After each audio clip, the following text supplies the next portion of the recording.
Episode 10 पुनर्गठन विद्या सिद्धि। वैद्य देव दत्ता की बात सुनकर प्रेम को समझ आता है कि वह उससे मरने की बात क्यों कह रहे थे।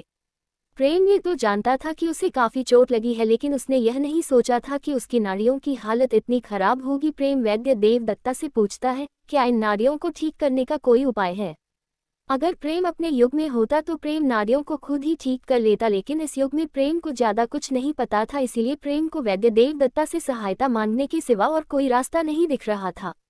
प्रेम की बात सुनकर वैद्य देव दत्ता कुछ सोचते हुए कहते हैं, वैसे तो नाड़ियों को सही किया जा सकता है, लेकिन उसमें बहुत समय लगता है, शायद 1 सदी। लेकिन इससे पहले वैद्य देव दत्ता आगे कुछ कह पाते, प्रेम उन्हें रोकते हुए कहता है, नहीं, मैं इतने सालों तक इंतजार नहीं कर सकता हूँ, इसलिए इसके सिवा क्या कोई और रास्ता है?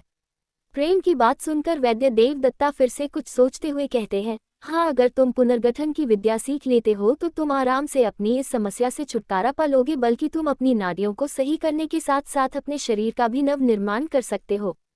पुनर्गठन बालते हुए प्रेम किसी सोच में डूब जाता है। असल में प्रेम की पुरानी दुनिया में पुनर्गठन तो नहीं, लेकिन बॉडी ट्रांसफॉर्म की एक टेक्निक थी जो उसी तरह से काम करती थी जिस तरह से वैद्य देव दत्ता कह रहे थे। उस टेक्निक में इंसान अपने शरीर को वापस पंचतत्व से पोषण देता था, जिससे इंसान का शरीर पहले से ज्यादा ताकतवर और उसकी सुंदरता बढ़ जाती थी। रही बात प्रेम की, तो प्रेम ने बचपन में एक बार उस टेक्निक को सीखने की कोशिश की थी, लेकिन उस समय प्रेम उस टेक्निक को करने के लिए काफी छोटा था, इसीलिए प्रेम ने दोबारा उस टेक्निक को सीखने की कोशिश नहीं की थी। लेकिन आज प्रेम को ऐसा लग रहा था जैसे कि उसे वह टेक्निक दोबारा से सीखनी होगी, इसीलिए प्रेम एक लंबी सांस लेकर वैद्य देव दत्ता से पूछता है, वैद्य जी, क्या आपके पास वह पुनर्गठन विद्या की पुस्तक है?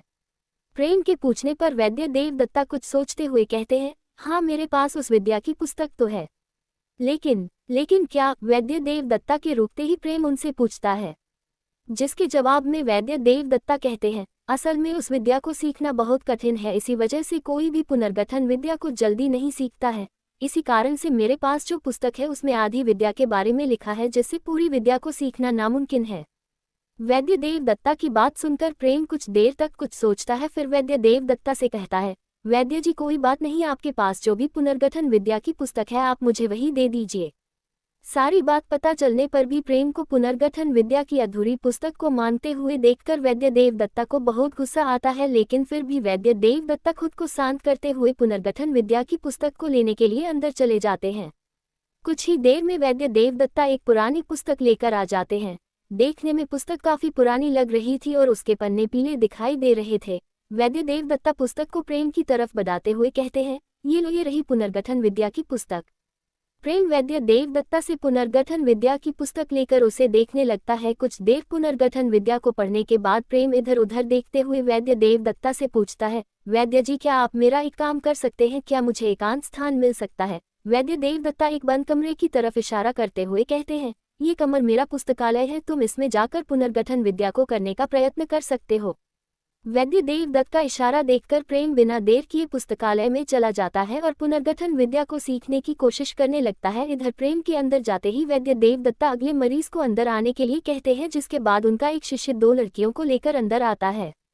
ये दोनों लड़कियां और कोई नहीं, देवकाला और सुमति थी, जिन्हें देखकर वैद्य देव दत्ता मुस्कुराते हुए कहते हैं, क्या बात है, आज हमारी वैद्यशाला के भाग्य खुल गए। सेनापति संजय प्रताप सिंह की पुत्री खुद हमारे वैद्यशाला में आए हैं, बताएं मैं आपकी क्या मदद कर सकता हूँ? वैद्य देव दत्ता अच्छे से जानते थे कि उनके सामने खड़ी ये लड़की सेनापति संजय प्रताप सिंह की पुत्री है, जिनका रुतबा पूरे राज्य में था, इसीलिए वैद्य देव दत्ता देवकला की इतनी प्रशंसा कर रहे थे। देवकला प्रसन्न होकर मुस्कुराते हुए इधर उधर देखने लगती है। देवकला ये देखकर हैरान थी कि जिस लड़के को उसने कुछ देर पहले अंदर आते हुए देखा था, वह लड़का इस समय यहाँ पर नहीं था। सुमति भी देवकला की तरह प्रेम को इधर उधर ढूंढ रही थी, लेकिन उसे भी प्रेम कहीं नहीं दिखाई दे रहा था। तभी देवकला कुछ सोचते हुए कहती है, वैद्य जी, कुछ देर पहले यहाँ पर काफी गंभीर हालत में एक घायल लड़का आया था, क्या आपने उसका उपचार कर दिया? देवकला की बात सुनकर वैद्य देव दत्ता कुछ देर के लिए सोच में पड़ जाते हैं कि देवकला किस व्यक्ति के बारे में बात कर रही थी। फिर उन्हें उस लड़के की याद आती है जिसने अभी अभी उन्हीं के मरीज को ठीक किया था। वैद्य देव दत्ता एक आह भरते हुए बंद कमरे की तरफ देखते हैं, फिर देवकला की तरफ देखकर कहते हैं, नहीं, वह गंभीर रूप से घायल है और उसके उपचार में काफी समय लगेगा, लेकिन वह अधिक समय अपनी चोटों के साथ नहीं रहना चाहता है, इसलिए वह पुनर्गठन विद्या को सीख रहा है। वैद्य देव दत्ता की बात सुनकर सुमति और देवकला दोनों एक दूसरे की तरफ देखते हैं। उन्हें विश्वास नहीं हो रहा था कि कोई इंसान उस विद्या को सीखने की कोशिश कर रहा है जिसे आज तक कोई भी नहीं सीख पाया है। सुमति अपने मन में सोचते हुए कहती है, मुझे ऐसा क्यों लग रहा है कि इस लड़के के साथ कुछ गड़बड़ है, मुझे खुद ही इस बारे में पता लगाना चाहिए। देवकला समिति के मन में चल रहे ख्यालों से अनजान वैद्य देव दत्ता की तरफ देखते हुए कहती है, वैद्य जी, अपनी तलवार विद्या को सिखाते समय मेरी कुछ नाड़ियां घायल हो गई है जिससे मुझे तलवार चलाने में दिक्कत हो रही है। क्या आप एक बार मेरी नाड़ियों को देख सकते हैं? देवकला के कहने पर वैद्य देव दत्ता उसके हाथ की कलाई को पढ़कर कुछ देर परीक्षण करते हैं, फिर एक तरल पदार्थ देवकला की कलाई पर लगाते हुए कहते हैं, आप कुछ देर इस लेप को अपनी नाड़ियों पर लगाए, उसके बाद अपनी आध्यात्मिक और शारीरिक ऊर्जा को अपनी नाड़ियों में ले जाए, इससे आपकी नाड़ियां जल्दी ठीक हो जाएगी। वैद्य देव दत्ता ने जैसा देवकला को बताया था देवकला बिल्कुल वैसा ही करती है। देवकला तरल पदार्थ को अपनी कलाई पर कुछ देर लगती है और फिर अपनी आध्यात्मिक और शारीरिक ऊर्जा को अपनी घायल नाड़ियों के पास ले जाती है, जिससे उसकी घायल नाड़ियां तेजी से ठीक होने लगते हैं और देखते ही देखते उसकी नाड़ियां पूरी तरह से ठीक हो जाती हैं। अपनी नाड़ियों को फिर से सही देखकर देवकला मुस्कुराते हुए अपने पास से एक सोने से भरे सिक्कों की थैली वैद्य देव दत्ता को देते हुए कहती है, धन्यवाद आपका, आपने मेरी बहुत मदद की है। वैद्य देव दत्ता देवकला से सोने के सिक्के की थैली ना लेते हुए उसे मना करते हुए कहते हैं, आप मेरे मित्र सेनापति संजय प्रताप सिंह की बेटी हैं, आप भी मेरी बेटी की तरह है, तो भला मैं आपसे रुपए कैसे ले सकता हूँ? वैद्य देव दत्ता की बात सुनकर देवकला अपने हाथ में पकड़े हुए सोने के सिक्कों की थैली को मेज पर रखते हुए कहती है, अगर आपको इन पैसों की जरूरत नहीं है तो भी कोई बात नहीं, आप इन्हें किसी गरीब के इलाज में लगा दीजिएगा। असल में वैद्य देव दत्ता देवकला से रुपए ना लेकर उसके पिता के साथ अपने संबंध अच्छे करना चाहते थे और यह बात देवकला भी अच्छे से जानती थी, लेकिन वह अपने माध्यम से अपने पिता के संबंधों को वैद्य देव दत्ता के साथ नहीं जोड़ना चाहती थी, इसीलिए वह वैद्य वेद दत्त के मना करने पर भी अपने सोने के सिक्के वहीं पर छोड़ देती है। वैद्य देव दत्ता भी समझ जाते हैं कि अब इन सिक्कों को लेने के सिवा उसके पास कोई और रास्ता नहीं है, इसीलिए वह भी बस मुस्कुरा देते हैं।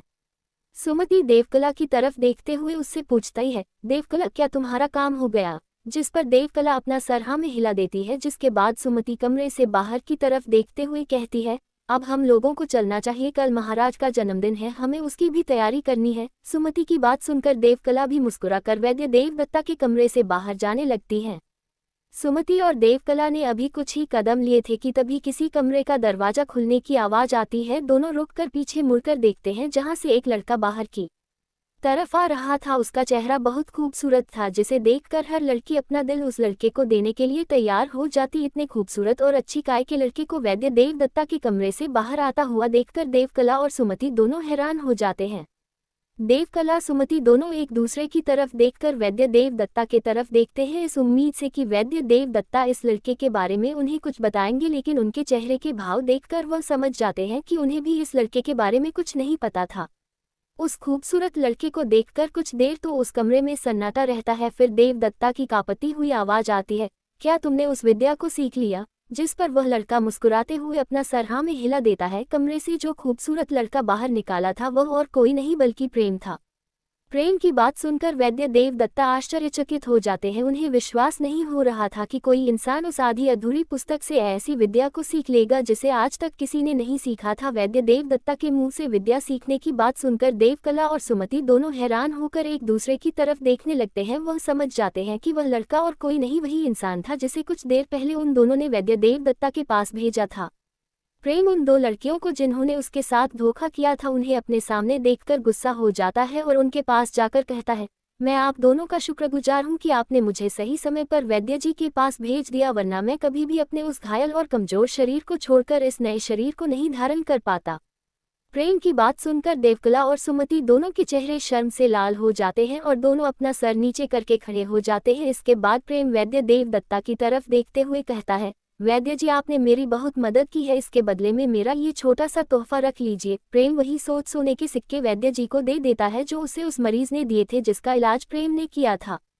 प्रेम को सोने के सिक्के देते हुए देखकर वैद्य देव दत्ता की हिम्मत नहीं हो रही थी कि वह प्रेम से यह सोने के सिक्के ले सके, इसीलिए वैद्य देव दत्ता प्रेम को मना करते हुए कहते हैं, नहीं, तुमने जो भी पाया है अपनी काबिलियत की दम पर पाया है, इसमें तुम्हें किसी को कुछ देने की जरूरत नहीं है।